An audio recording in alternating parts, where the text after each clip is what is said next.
Chief of the Defense Staff is saying that if there were to be a war tomorrow, Canada would be in big trouble.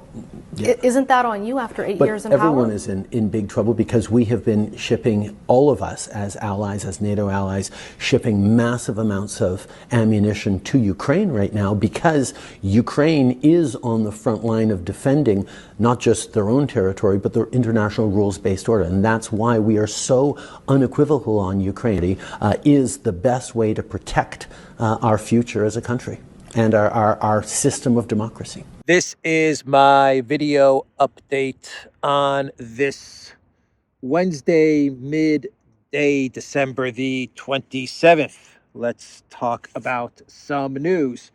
And let's start things off with the capture of Marinka. So yesterday I reported that the Russian Minister of Defense, Sergei Shoigu, he sat down with Russian President Vladimir Putin and he told the Russian president that the Russian military has fully captured the town of Marinka, a town which is 5 kilometers west of Donetsk city, once had a population of 9,000.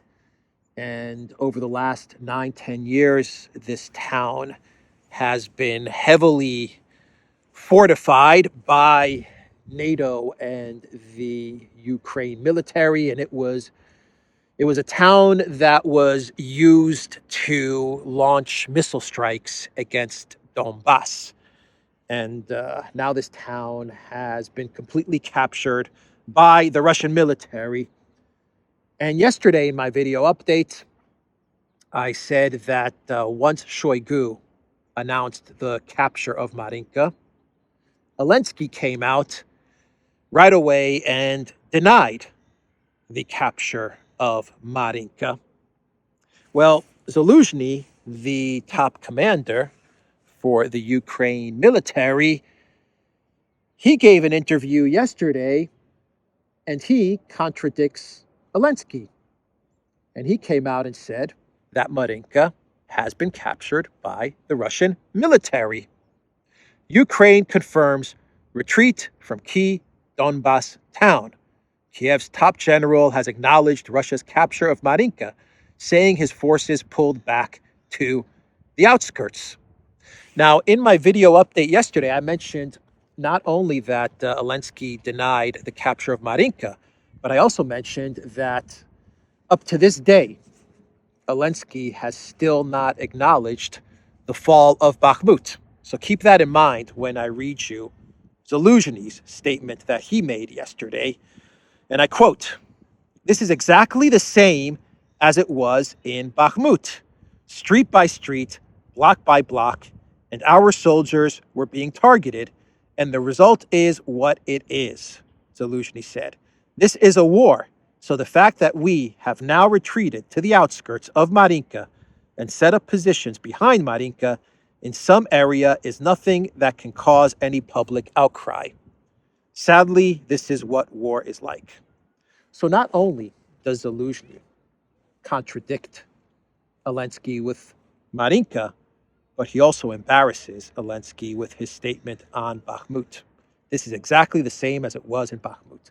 Zaluzhny saying that Bakhmut has been captured by the Russian military, the same as Marinka has been captured by the Russian military, and embarrassing Zelensky because Zelensky denies that Marinka has been captured and denies that Bakhmut has been captured. So well played by Zaluzhny. Very well played. And yesterday we had a Ukrainian MP, the head of the Parliamentary National Security Committee, talk about the mobilization number of 500,000. A lot of talk about this 500,000 mobilization number. First brought up, I believe it was first brought up by Zelensky about a week and a half ago during his Q&A, his 2-hour marathon Q&A. He He said that the military had told him that Ukraine needs to mobilize 450,000 to 500,000 people. And everybody is kind of wondering where did this number come from? Who came up with this number? And Zelensky has been saying that this is what the Ukraine military told him to do. We have the Ukraine military, people like Zaluzhny, kind of contradicting Zelensky on this as well, saying, we're not really going to the Zelensky administration and telling the administration we need this amount of soldiers. He's like, we have a plan. We do what we need to do to execute the plan, but Zaluzhny is not really putting out any numbers. At least I haven't seen any numbers in his recent statements. He hasn't put out a 450 or 500,000 number, at least not to the public. So there's a bit of a dispute as to where this number came from. Anyway, we had this parliamentary national security head, whose name is Kostenko. He put out a statement yesterday, and I guess you could say he kind of reveals where this number came from, or at least why this number is at 500,000. He said, and I quote, "And now the words about an additional 450,000 to 500,000 mobilized have become a cold shower for everyone," the lawmaker said. He added that the figure roughly reflects the armed forces' needs in terms of replenishing sanitary losses during the year, as well as forming new units. The military, according to Kostenko, must plan years ahead as the conflict can drag on for a long time. So 450,000 to 500,000 people need to be mobilized in order to replenish sanitary losses during the year, as well as forming new units. So that is where this number comes from, according to this parliament member. And so we have the bill that is being introduced in the parliament in Ukraine, which is trying to make it so that Ukrainians who are eligible to go to the front lines but are now residing in the EU, this bill is trying to make it so that these Ukrainians living abroad return back to Ukraine. It's trying to force them to return back to Ukraine. And I talked about this in my video update yesterday as well. And it's trying to do this with two mechanisms. It's going to deny embassy and consular services to those Ukrainians living in Europe, so they won't be able to renew an ID or a passport or anything like that. And it's going to try to prohibit banking access and banking services. So Ukrainians who are living abroad and have a bank account in Ukraine, this bill is going to try to cut off their access to their bank. And this is how they're going to try and force them to come back to Ukraine. Well, since this bill has been announced, we are now getting reports, and this is absolutely predictable. We're now getting videos, images all over the interwebs of Ukrainians in Europe now extending their documents quickly, since with the new mobilization law, you cannot extend them or get new documents if you get a conscription notice. Makes perfect sense. People are freaking out about the conscription bill that is going to most likely be approved by parliament in Ukraine, and they don't want to be sent back to Ukraine in order to be sent to the front lines and be annihilated by the Russian military. And so before the bill is passed, they are heading to their local embassy or their consulate, and they're doing whatever paperwork they need to be done so that they can try to avoid having to deal with the embassy and potentially being sent back to Ukraine. So let's now talk about the wonder weapon narrative, the F-16, the new wonder weapon that is about to enter into the conflict. The first Ukrainian pilots complete F-16 training, according to the UK Ministry of Defense. The airmen moved to Denmark after doing the initial course in the UK, and now the reports are that the pilots are starting to train in Denmark and in Romania on the F-16, and any day now, those pilots will be ready to enter into the conflict. And Newsweek, they are running an article with the title, Ukraine's Ready to Use Game-Changing Weapons. Yeah, game-changing weapons. Here we go again. Game-changing weapons. We've had the javelins. We've had the HIMARS. We've had the Leopard tanks. We've had the Challenger tanks. We've had the Abrams tanks. We've had the Storm Shadow missiles. We've had the ATACMS. What else have we had? Am I missing something? I know I'm missing something. I know I'm missing a game-changing weapon. We've had, what were they called? I believe ghost drones. At one point in time, they were talking about these ghost drones or something like that. Oh boy, we've had so many game-changing weapons. And have they changed the game? No, they have not changed the game. And are the F-16s going to change the game? No, they are not going to change the game. So I was thinking maybe I should read you some excerpts from this Newsweek article. But you know what? This Newsweek article on game-changing F-16s is no different than the Newsweek article on game-changing Challenger tanks, and the Newsweek article on game-changing Leopard tanks, and the Newsweek article on game-changing Abrams tanks, and the Newsweek article on game-changing javelins, and blah, blah, blah. Right? It's no different. Actually, I think that Newsweek just has a game-changing Word document actually with the title Game-Changing Weapons. And I think that whenever a game-changing weapon is about to be introduced by the collective West, the Newsweek editor probably tells the journalist, pull up the game-changing Word doc, find, replace Leopard tanks with F-16s, send me the document, I'll approve it, and we can publish it on the website. I'm pretty sure that's how the publishing process goes with regards to the game-changing weapon article.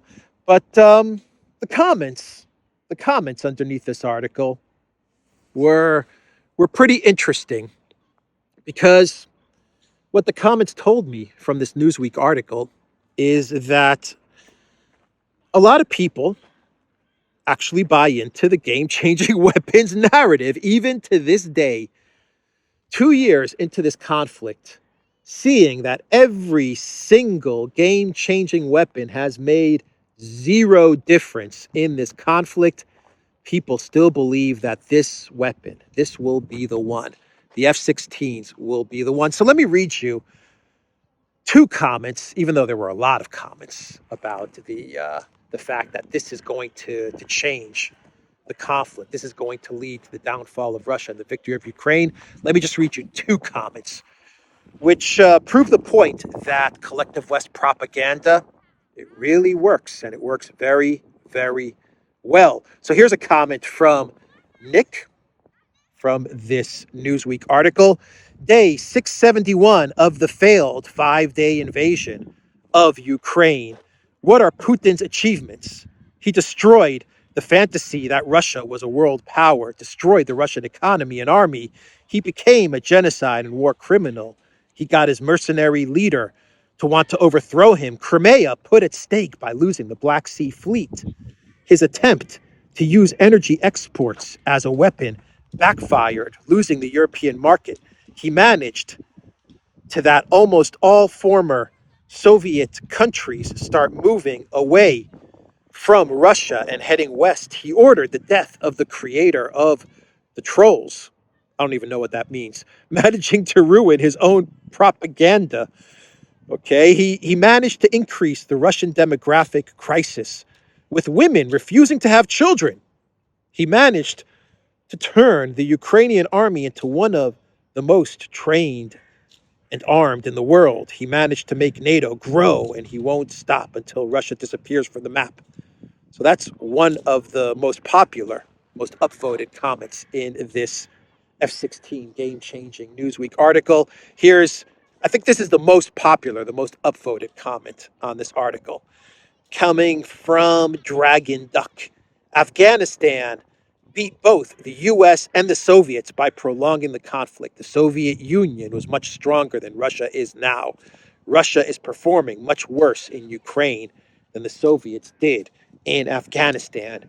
Ukraine is much more modern and capable military than Afghanistan was. Connect the dots yourselves. Connect the dots, everybody. Connect the dots. The propaganda works. It works. Game-changing weapons. Putin has failed. This is the end of Russia. The F-16s are coming. The F-16s are coming. And they're going to make zero difference. Zero. Absolutely zero difference.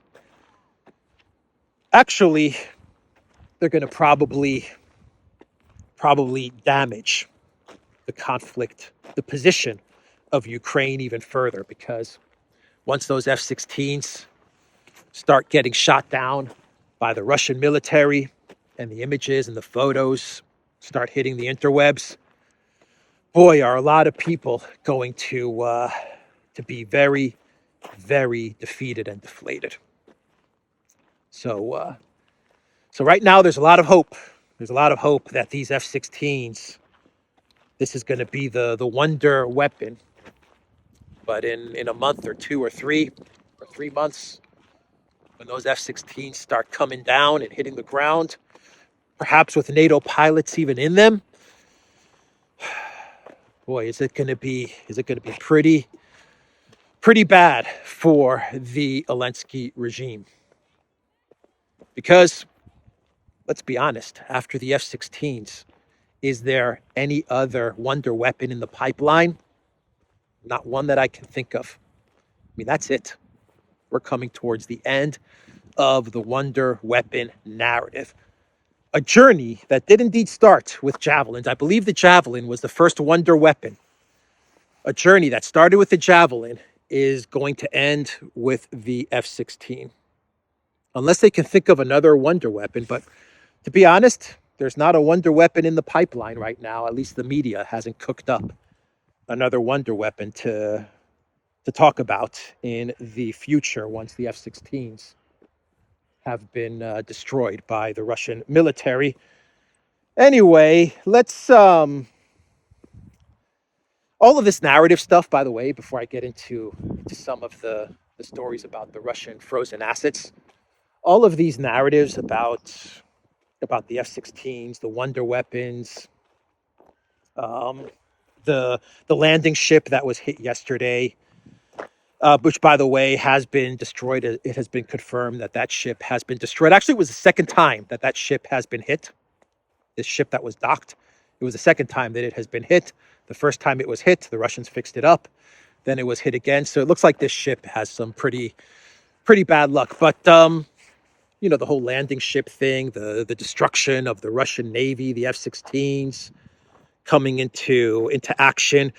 As I said in my video update yesterday, These narratives, this narrative construction serves two purposes. One purpose is to distract away from Marinka and from the bad news on the front lines, of which there is a lot of bad news for the Ukraine military on the front lines. I'm not even going to get into it. I don't really get into it in much detail. Alexander covers all of the front lines perfectly, but it's just not good. It's not good for the Ukraine military. Actually, it's really, really bad. The Ukraine military is in a terrible state on the front lines, losing soldiers and no ammo. So, I think that says it all right there. But the other objective, as I said in my video yesterday, with all of this wonder weapon destruction of the Russian Black Sea Fleet, all of this nonsense, it's just all about preparing for January 8th, 9th, when Congress comes back into session, so that the Zelensky regime can make one more push to unlock 61 billion. That's it. That's what this is all about. All these stories, the whole narrative that we see about wonder weapons and fighter jets and Black Sea Fleet destruction and Putin is losing again and all of this stuff is just all about making one final push to unlock 61 billion. That's it. Because January 8th, 9th, Congress is going to be back in session in another couple of weeks. So it's not that far off. So, they're preparing. They're preparing everything to make one more plea to Congress, to the Republicans, to Johnson, to unlock 61 billion for the Zelensky regime. And that brings us to the Russian frozen assets and an EU plan to at least get 20 billion into the hands of Zelensky. And so we had the other day a Nobel Prize winning economist, I believe from Yale, who goes by the name of Robert Shiller. I'm not familiar with him, but he must be very smart because he won the Nobel Prize in economics. He said that seizing the Russian frozen assets is a very, very bad idea. Actually, let's go that way around. He is warning the collective West, the United States, especially, don't do it. Do not seize these assets. Here is what he said, and I quote, "If America does this to Russia today, then tomorrow it can do this to anyone.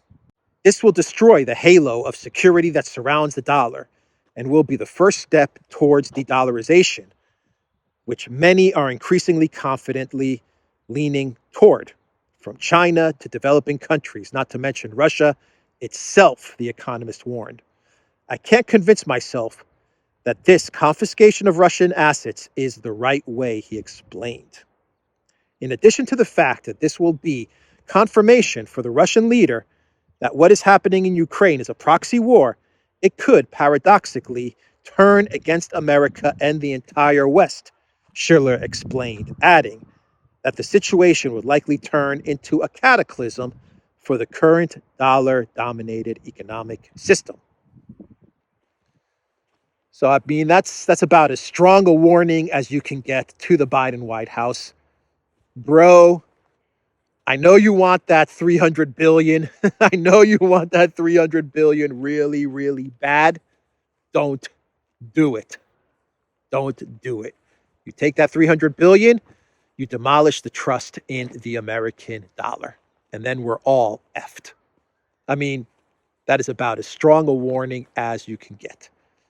And he's not alone. I've said on this channel many times over many months that you've had top economists, financial experts, analysts, even the IMF itself has warned, don't do it. Don't seize these assets. But the Biden White House is going to do it. They're going to do it. I mean, I think everyone can sense it. Everyone can feel it that they're going to do it. Boy, 2024 is going to be an interesting year. Bloomberg They ran an article with the title, "Seizing Russia's Central Bank Funds is Illegal and Unwise. Breaking international law is the wrong way to help Ukraine. Overcoming U.S. domestic gridlock is the right way. Such a step will raise geopolitical questions. One effect would actually be to signal to China and other countries that have strained relations with the U.S. that their central bank assets would be next to be confiscated if, say, China attacked Taiwan. So they will redouble their efforts to hold assets in neutral banking centers and currencies other than the dollar and euro." That's coming from Bloomberg. And that's what we have been saying on this channel now for months. That's what we've been saying on the Duran for months. It's very simple. You steal these assets, you destroy the trust in the U.S. financial system. It's as simple as that. So the EU, they're trying to get 50 billion to Zelensky, 50 billion over 4 or 5 years. But this money is being blocked by Hungary, by Orban, and this is pissing off the EU leaders, Ursula von der Crazy and Jungle Joseph. So they thought up another plan to at least get 20 billion into the hands of the Zelensky washing machine.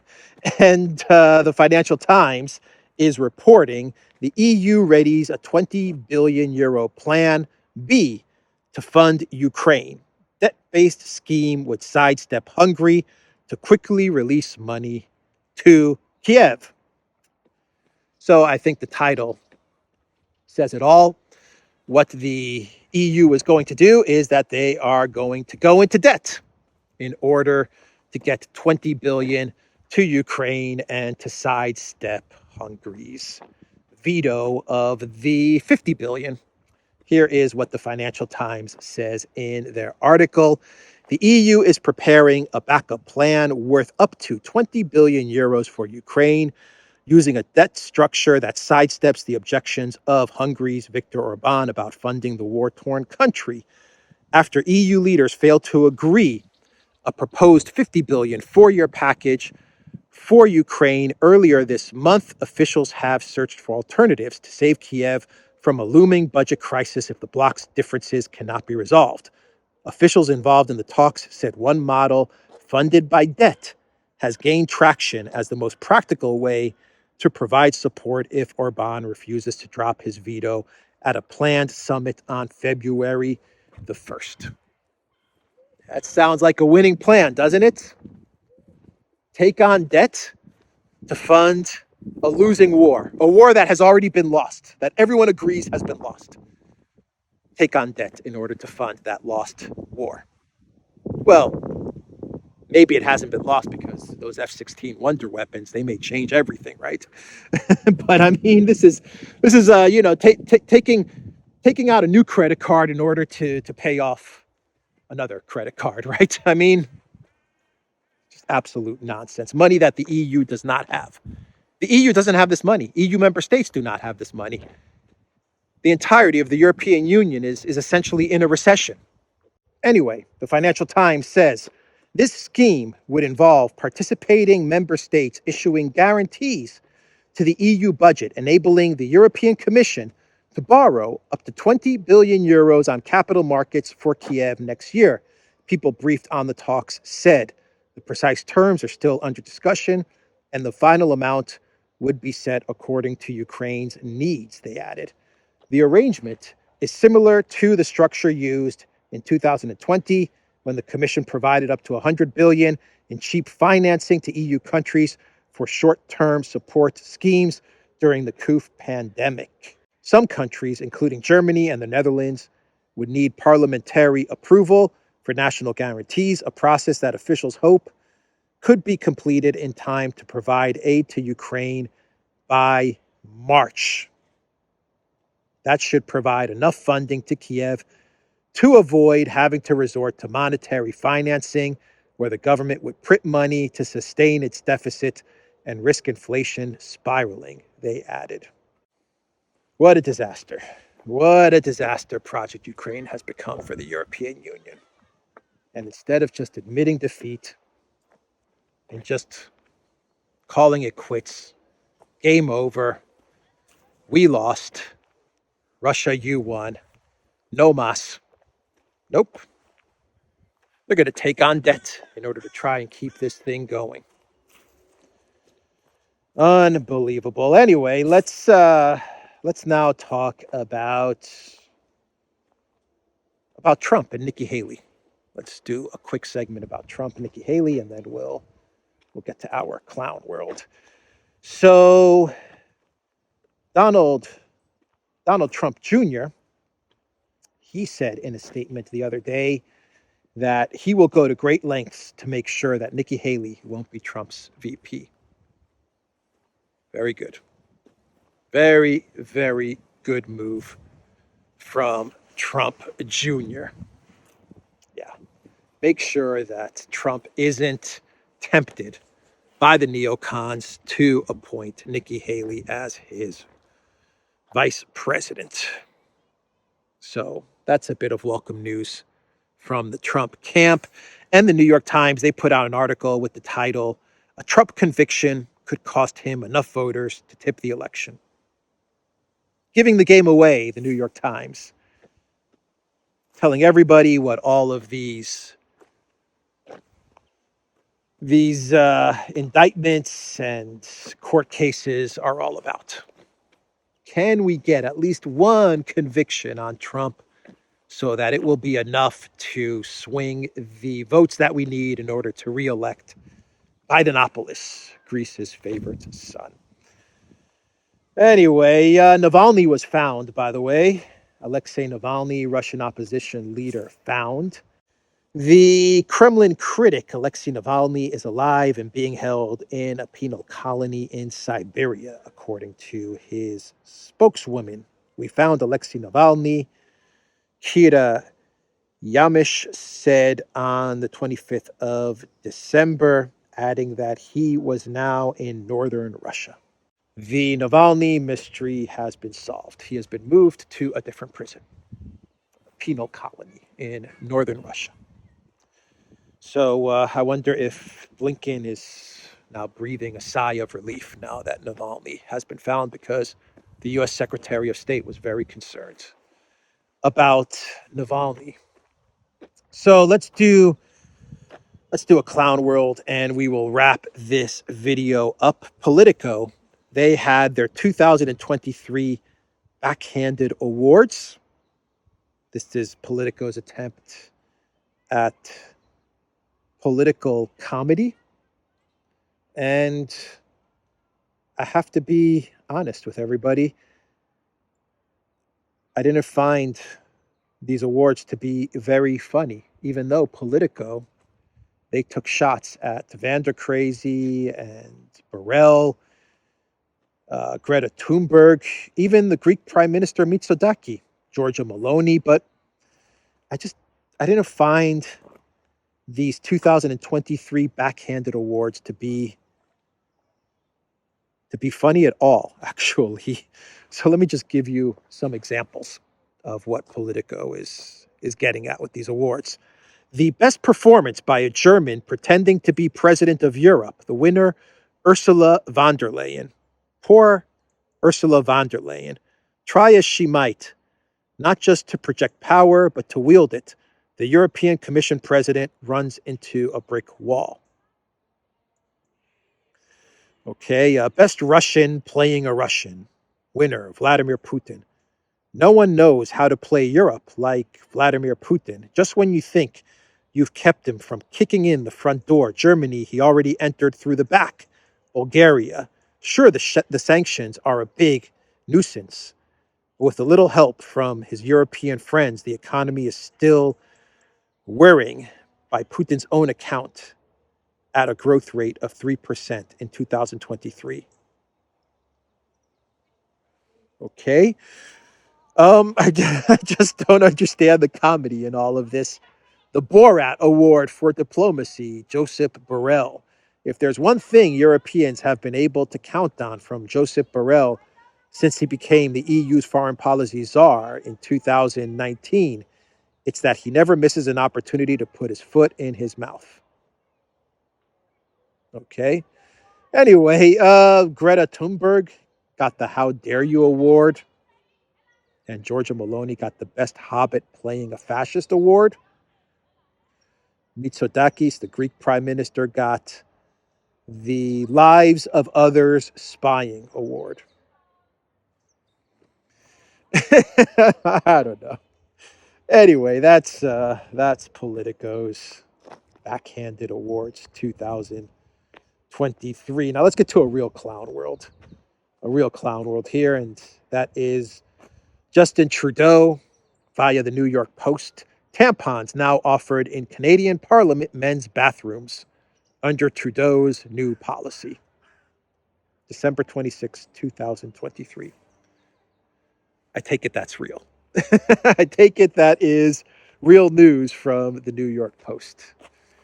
Now that is a real clown world, Politico, courtesy of Justin Trudeau. Anyway, that's the video, everybody. TheDuran.locals.com. We are on Odyssey, BitChute, Rumble, Telegram, Rockfin, and Twitter X, and go to the Duran shop. 20% off. Use the code TheDuran20.